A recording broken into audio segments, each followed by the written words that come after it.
ایک شخص پہاڑی کے راستے سے گزر رہا تھا۔ اچانک اس کو آواز آئی، رکو، اور وہ رک گیا۔ رکتے ہی اس کے سامنے ایک بڑی چٹان گر گئی۔ وہ آواز کا شکریہ ادا کرتے ہوئے آگے بڑھا۔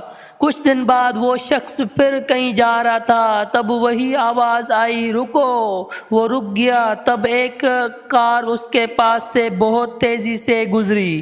اس نے پھر آواز کا شکریہ ادا کیا اور پوچھا، بھائی تم کون ہو؟ کون بار بار میری جان بچا رہا ہے؟ آواز آئی، حفاظت کرنے والا فرشتہ۔ اس نے پھر شکریہ ادا کیا اور روتے ہوئے پوچھا، شادی کے وقت آپ کہاں تھے بھائی؟ جواب آیا، اور بجاؤ ڈھول زور زور سے۔ آواز تو اس وقت بھی لگائی تھی۔ بیوی، دوپہر سے دھونے والے برتن پڑے ہیں، جلدی سے دھو دیں۔ شاباش۔ شوہر، آج سے کوئی برتن نہیں دھونے، میں جا رہا ہوں وکیل سے ملنے، اور آج کے آج ہی ہماری طلاق ہوگی۔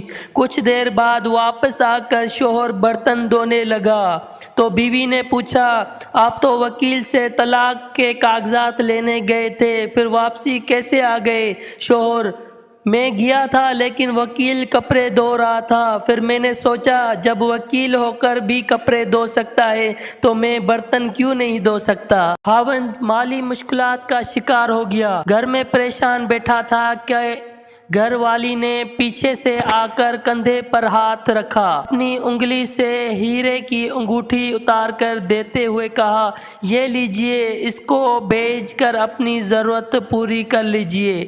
خاوند تھوڑی دیر چپ رہا اور پھر چلا کر رونے شروع ہو گیا۔ بیوی حوصلہ دیتے ہوئے کہا، آپ نے ہی تو خرید کر دی تھی، پیسے اور آ جائیں گے اور پھر اور لے لیجئے گا۔ خاوند نے روتے ہوئے کہا، رونا تیری ایثار پر نہیں آ رہا ہے، رونا تو اس بات پر آ رہا ہے کہ یہ انگوٹھی نکلی ہے۔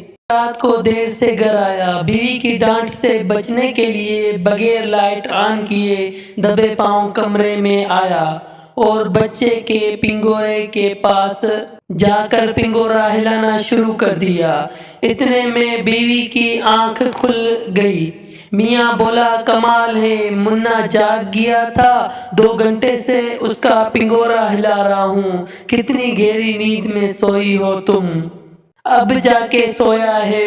بیوی، ذرا لائٹ جلا کر دیکھو، بچہ پنگورے میں نہیں میرے پاس سویا ہے۔